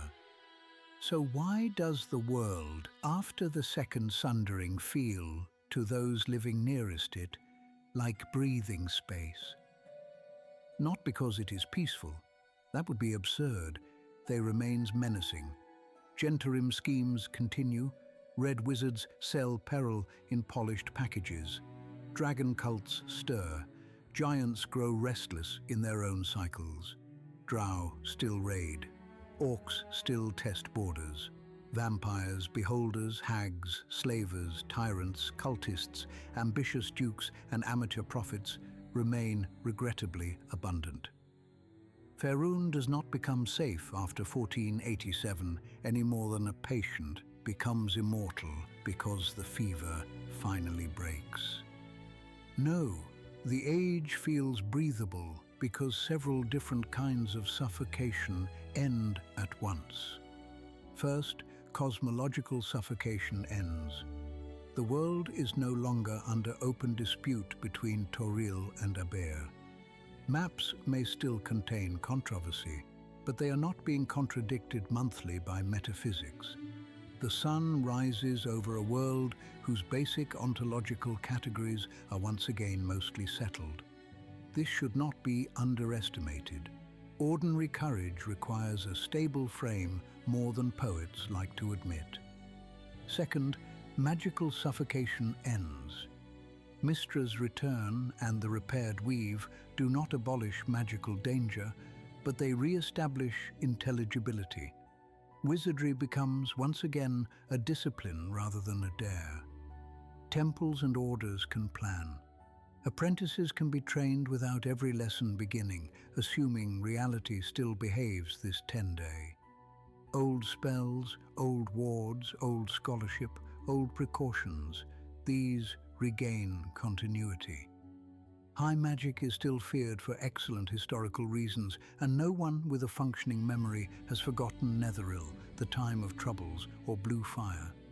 Yet usable magic is again a fabric of life rather than its exposed nerve. Third, imperial suffocation weakens. Shade is gone. High Immerskar is broken. Many great powers return in diminished form rather than as conquering absolutes. Mulhorand is restored, yes, but occupied with rebuilding. Cormyr survives, but must recover. Sembia regains autonomy, but not a commanding destiny. Halrua returns, but chastened. Waterdeep remains influential, but not continent-ruling. Even Thay, terrible as it is, does not sit astride the whole map. The result is a political environment full of strong actors, yet lacking one universally dominant answer to every regional question. This is dangerous in many ways. It is also the condition under which local action matters most. Fourth, narrative suffocation ends. Permit the phrase. During world-shaking eras, only world-shaking deeds feel proportionate. When gods are falling from heaven or blue fire is rewriting continents, the life of a single village, caravan, shrine, guild or border fort can seem unbearably small by comparison. But after the Sundering, smaller scales matter again without feeling trivial. A lost mine, a troubled barony, a haunted wood, a cult in a market town, a succession dispute in a city quarter, a dragon beneath a crag, a ship gone missing off the coast, a Duergar incursion below a frontier hold. These can once again be the right size for history. The world is large enough for grand forces, yet stable enough that local crises are not instantly swallowed by universal catastrophe. This is why so many current tales, broadsheet accounts, tavern songs, mercenary memoirs, temple dossiers, and adventurers' boasts cluster in the years after the Sundering. The age is not empty of danger. It is full of dangers, scaled to action. And action, my apprentice, is what produces stories mortals can inhabit. A company of 5 determined fools cannot stop every divine recalibration of the cosmos. But they can save a town, expose a cult, recover a relic before a tyrant claims it, cut a road through monster country, negotiate peace between a dwarf hold and a human league, prevent a devil-backed succession, escort scholars into plague-scarred ruins, now finally safe enough to study, or destroy some leftover engine of the previous age before it wakes fully. That is the texture of breathing space, not comfort, opportunity. Let me make that still more concrete, because breathing space can sound poetic enough to become useless if not pinned to daily realities. In the post-Sundering realms, a merchant can plausibly send goods from one city to another without needing first to consult whether the route still exists in the same world. That sounds laughably basic. It is, in fact, civilization. A temple can invest in repairing its archives because it is no longer convinced the next decade will invalidate the foundations of its shrine. A noble house can worry about inheritance, scandal, and tariffs instead of blue fire running through the nursery wall. Farmers can once again hate ordinary weather more than apocalyptic weather. A guild can feud with another guild over tolerably mundane corruption rather than over who is secretly funding the import of plague-wrought salvage from a reality fracture 3 valleys over. These are not small things. They are the environment in which societies regain surplus attention.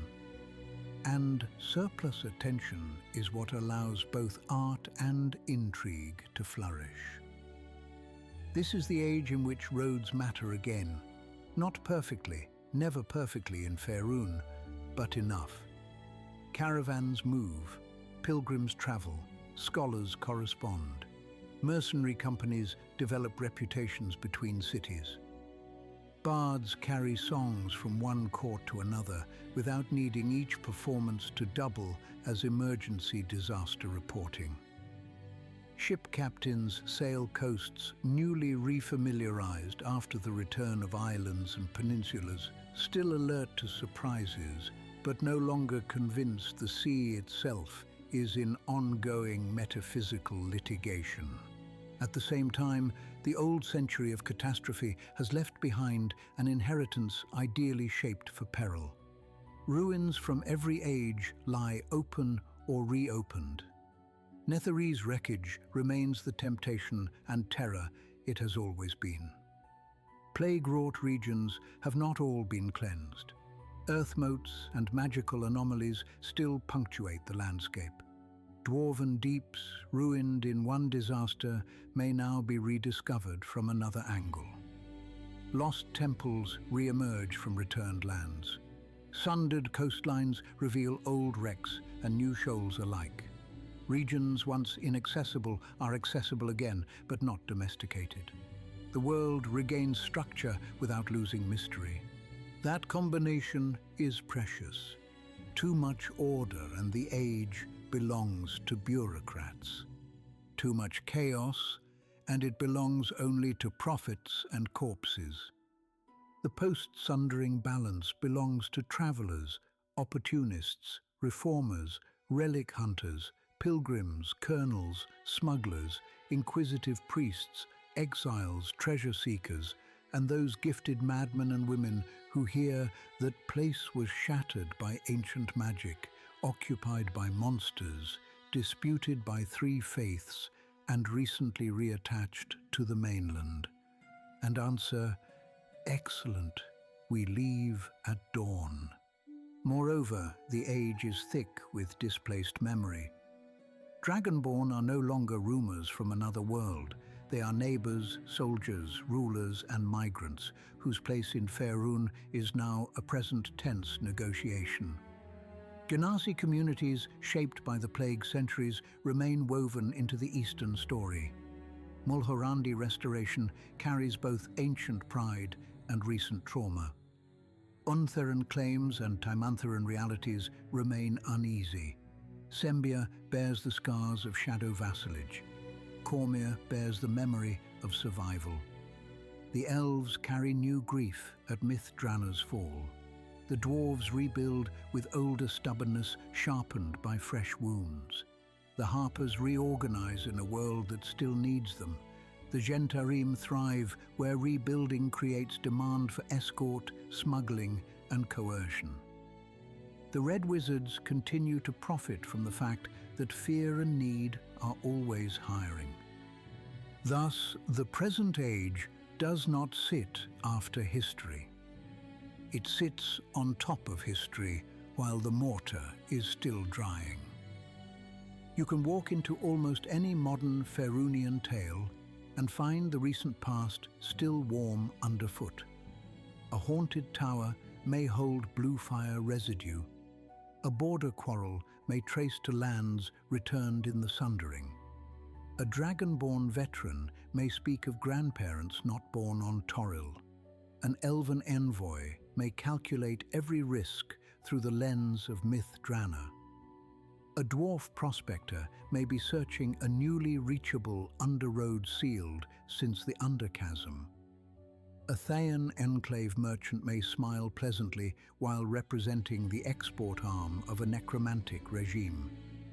A harper may seem merely overcautious until you realize she learned her trade in a century when official structures failed routinely and secrecy was the only way to preserve sane alternatives. A cleric may preach a doctrine sharpened by the knowledge that gods have died, returned, and been resorted within living memory. This density of recent consequence is what gives the later realms its extraordinary adventuring charge. Not blank space, charged space. Every road has backstory, every ruin has multiple claimants. Every city quarter contains old refugees, new money, faction agents, wounded veterans, and someone who thinks the last century proves they alone understand what must now be done. The world is stable enough that you can set out. It is unstable enough that what you find will matter. That is why the current age produces so many tales worth keeping. There is another matter we must address before we close. How one speaks responsibly about an age like this at all. For there is a temptation, especially among court chroniclers, temple apologists, nostalgic patriots, and anyone embarrassed by recent absurdity, to narrate the spell-plagued century as a regrettable parenthesis. They say, in effect, yes, the world grew strange, maps changed, gods died and returned, peoples crossed worlds, entire civilizations were rearranged, but now much has been restored, and therefore the interval may be treated as a sort of divine clerical error. I reject this completely. A Belnorn must. The century happened. People were born there. Cities were governed there. Wars were fought there. Laws were written there. Languages shifted there. Homes were buried there.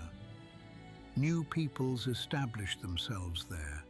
Priests revised doctrine there. Children learned new stars and coastlines there. You do not honor restoration by pretending injury was unreal. You honor restoration by remembering accurately what it cost. This is why, when later historians describe the Second Sundering as having undone the spell plague, one must hear the phrase with discipline. Much was indeed repaired or reversed, but undone is the language of impatient simplification, not careful memory. The sea of fallen stars becomes more itself again. That does not unkill those whose livelihoods died with its partial draining. Chult rejoins the mainland. That does not erase the island century from Chultan experience. Maztica returns. That does not make the generations of absence a footnote. Halruar comes back. That does not nullify the desperate genius and losses that carried it through exile. Mulhorand is restored. That does not abolish High Imaskar from the historical chain. Timantha remains. Thus Unta's return is forever changed by having had a dragonborn century laid over its land. Even where coastlines revert, consciousness does not. The present realms is therefore best understood not as the old world recovered, nor as the plague world perpetuated, but as a third thing, a restabilized world built out of both memory strands at once. That is a difficult truth for ideologues. It is a hospitable truth for adventurers. Why? Because mixed inheritances create live seams. And live seams are where conflict, wonder, treasure, and moral choice gather. A realm trying to decide whether to restore an old charter or honor a century of change settlement creates disputes. A temple choosing how to interpret a god's return creates schism. A city rebuilding its docks after the sea returns creates corruption and opportunity together. A dwarf hold reopening a deep road sealed before the spell plague, but reachable again only because of its aftermath, creates exactly the sort of exquisite complication on which companies of armed optimists feed. This is also why the later age can sustain so many different tones of tale without feeling false to itself. Heroic frontier stories fit because many frontiers have reopened. Urban intrigue fits because the cities are alive, rich, anxious, and full of layered claims.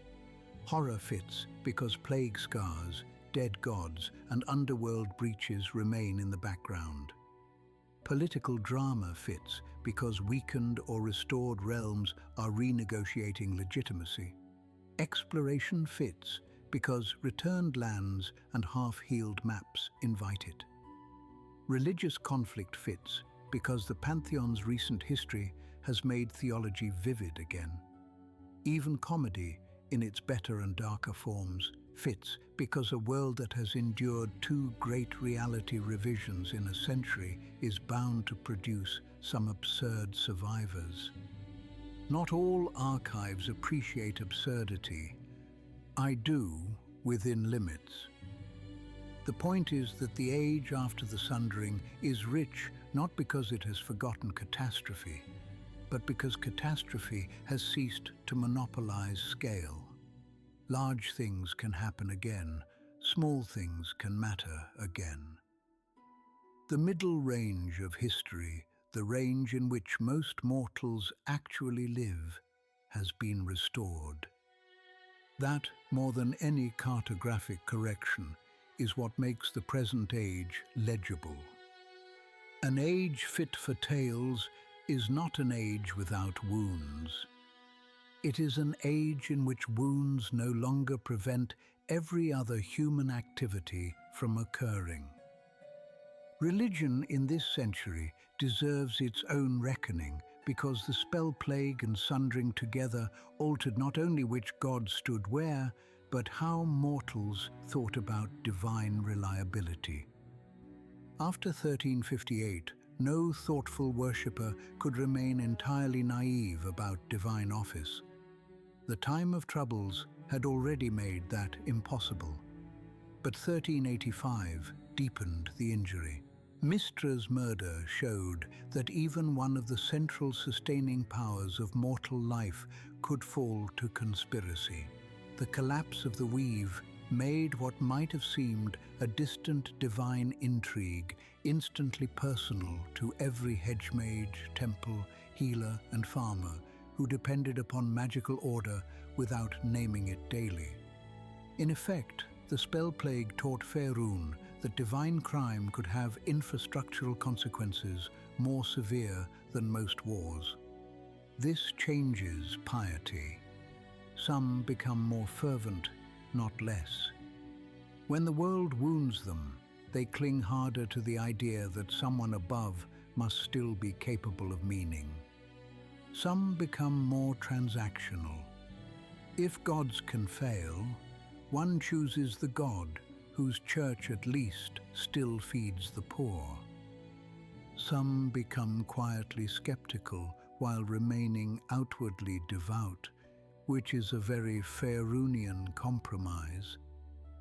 Some become apocalyptic, of course, because there is never a shortage of people who hear the world has changed and conclude that shouting in public is now a theological specialty. Then, as the later century unfolds, another shift occurs. Gods return, old names reassert themselves, portfolios settle, and the second Sundering re-legibilizes the pantheon. Bhaal's bloody presence is felt again. Mistra stands again. Helm returns. Eilistraee returns. Other powers thought gone or diminished regain visibility. What is the effect on mortal religion? Not serenity, never serenity. The effect is historical consciousness. Worship after the Sundering is worship practiced by populations who know that divine absence and return are not theoretical. Temples therefore become, in many places, more archival than before. Lineage of doctrine matters, proof matters, relics matter, legitimate succession within a church matters. So does proximity to a chosen or to credible signs of direct divine favor. One cannot simply announce continuity when the previous century has taught congregants to ask, with some justification, continuity with what precisely? Among ordinary believers, this produces an intriguing duality. Faith remains intense in the realms because the evidence for the gods is too plentiful to permit easy atheism. Yet faith also becomes less innocent. The pious widow bringing oil to the shrine may still believe wholly, but she is far more likely than her ancestors to know that the histories of gods include interruption, rivalry, murder, usurpation, and return. Religion in the later age is therefore both devout and historically literate in a manner alien to many cleaner fantasy worlds. The churches respond according to type. Tyre's faithful emphasize justice under strain. Tormites, duty. Chaunteans, the stubborn cyclic survival of harvest and hearth. Kelimvor's clergy continue their patient correction of all the many idiots who imagine undeath to be an administrative shortcut. The servants of Ogma, Denair, and other knowledge powers become more important than people notice at first, because after a century of revised reality, the preservation of accurate record is itself a sacred labor. Shah's faithful, needless to say, remain dangerous wherever grievance, loss, secrecy, and the seductive dignity of despair can be organized. Banites find that fear never lacks for clients. Mirkul's shadow lengthens again in a world that has spent too long rehearsing mass death. Bhaal's return reminds every city that murder is not merely a crime in Faerûn, but sometimes an ecclesiastical strategy. This religious climate contributes directly to the feel of the present age. Temples matter, shrines matter, pilgrimage matters, chosen matter. But none of these are buffered by pre-critical innocence. The people of the later realms live among active divinity while also remembering divine instability. They pray with eyes open.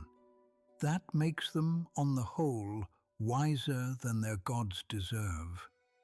Let us not leave economics out of this, because civilizations do not survive on theology and scenery alone. The spell-plagued century repriced risk across all Faerûn. Insurance, where it existed in merchant practice, could no longer assume that the principal dangers to a voyage were pirates, storms, or ordinary war. A cargo might be lost because a harbour no longer functioned, because a coast had shifted, because a portal route failed, because plague fire rendered a road impassable, because the receiving city had vanished into another world, or because some local authority had decided that spell-scarred persons or plagueland salvage constituted contraband. In such an environment, flexible networks prospered over rigid chains. This is one reason merchant costas, smugglers, caravan syndicates, faction-backed traders, and city-based brokers grew in relative importance. They could reroute faster than states. Refugee movement likewise altered labor. When lands vanish, sink, burn, or become politically overwritten, people go somewhere. Cities swell. Frontier zones become crowded. Old rural hierarchies strain. Crafts diffuse. Accents mix. Suspicion follows. A realm that receives dragonborn veterans, Mulan exiles, plague-scarred laborers, or sailors with Western maps no elder recognizes does not merely gain manpower, it gains pressure on law, custom, and belonging. Who may own land, join a guild, serve in the militia, testify in court? In calmer ages, these questions are settled by precedent. In upheaval ages, they are fought over with unusual venom because precedent has been carried away with the coastline. Mercenary culture also flourishes in precisely these conditions. Standing armies are expensive. Local militias are brittle. Roads require escort. Ruins require clearing. Rebuilding projects require force on hand, both to defend materials and to make political statements. This is fertile soil for the Gentarim, yes, but also for 100 lesser companies, patriotic or predatory according to circumstance and payroll. Adventurers in this environment are not bizarre exceptions to social order. They are one of the market's more honest responses to chronic instability. A noble house that cannot field a full regiment may still hire a competent band to solve the immediate monster, cult, relic, or kidnapping problem. A temple recovering from flood may pay armed outsiders to retrieve a stolen icon from plaguelands rather than wait for some distant prince to remember its existence. Thus, the age produces not only danger, but a labor market for courage. Poorly regulated, admittedly, often badly dressed. Still a market. Guilds change too. Magical guilds become more conservative in some cities after the plague decades, more experimental in others, depending on local temperament and how much disaster they caused the first time. Masons, bridge-wrights, shipwrights and engineers gain prestige where geography has turned treacherous. Scribes and map-makers become unexpectedly important whenever returned lands, reopened routes, or restored coastlines require updated knowledge. Priests capable of healing lingering magical afflictions may command influence beyond their formal station. Even innkeepers profit, because every age of half-restored roadways belongs to those who can identify a liar, a fugitive, a faction courier, and an overconfident necromancer before the soup is served. This economic fabric is another reason the post-Sundering world hums so loudly with story. There are patrons everywhere. Legitimate patrons, corrupt patrons, desperate patrons, scholarly patrons, patriotic patrons, infernal patrons, nostalgic patrons seeking to restore what should perhaps remain lost. Every one of them with coin or favor to spend on someone willing to walk into the inconvenient corners of the age. Modern Faerûn is not merely a world with ruins. It is a world with budgets for dealing with ruins. Never underestimate the narrative power of that distinction. So before we close the last volume tonight, let me leave you, as is my habit, not with a tidy moral, but with questions worth carrying a little way down the road. What is harder for a civilization to survive? Destruction or revision?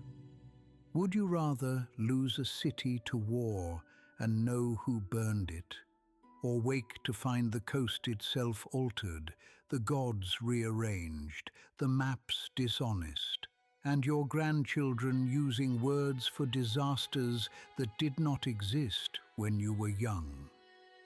When a world is partly restored, what do you owe the years that intervened? Do you rebuild the old kingdom exactly as memory demands, even if new peoples have lived on the land for a century? Do you honor the new reality and accept that restoration is forever partial? Which choice is justice, and which is merely nostalgia wearing ceremonial robes? Whom do you admire most in an age like this? The ruler who keeps taxes regular while the heavens go strange. The priest who continues to tend a village shrine after her doctrine has become historically complicated. The mage who relearns humility because the weave has reminded him that genius is tenancy, not ownership. The refugee who teaches children the names of vanished places so they are not lost twice.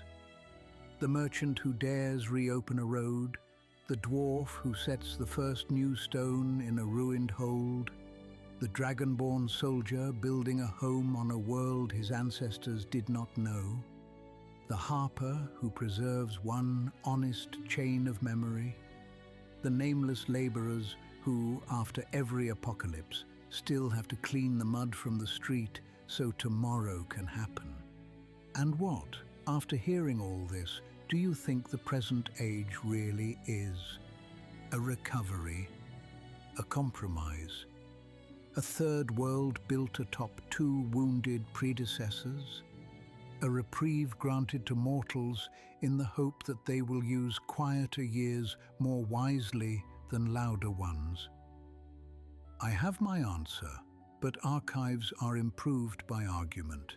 Here is mine, nonetheless. The age after the second Sundering is Faerûn's great inhalation after a century spent choking on gods, shadows, blue fire and broken coasts. Not peace, not innocence, certainly not permanence, but inhalation. Room enough at last for human scale again. Room enough for a company of strangers to matter. Room enough for a border fort, a temple crypt, a haunted mine, a city election, a smuggler cove, a dragon's lair, a buried Netherese engine, a drow raid, a Thayan bargain, a Gent contract, a Harper warning, a Mulhorandi restoration, a Timantheran patrol, a Lanternese secret, a returned Mazdakan rumor, or a Chultan expedition to become the center of somebody's world. That is why so many of the tales nearest to us gather here. The age can hold them, and the world, for now, has room enough left in its lungs to listen.